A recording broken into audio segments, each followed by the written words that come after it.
السماوات السبع كما في الآيات 7 سماوات، كل سماء فوق التي تحتها 7 سماوات طباق.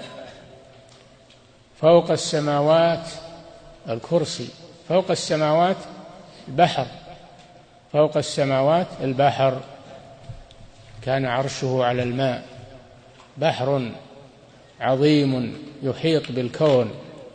ثم فوق البحر الكرسي، وسع كرسيه السماوات والأرض، فالكرسي أوسع من السماوات محيط بها. وفوق الكرسي العرش، وهو أعظم المخلوقات، محيط بالكرسي وبالمخلوقات. هذا العرش عرش الله جل وعلا، وهو فوق العرش جل وعلا، يستوي على العرش.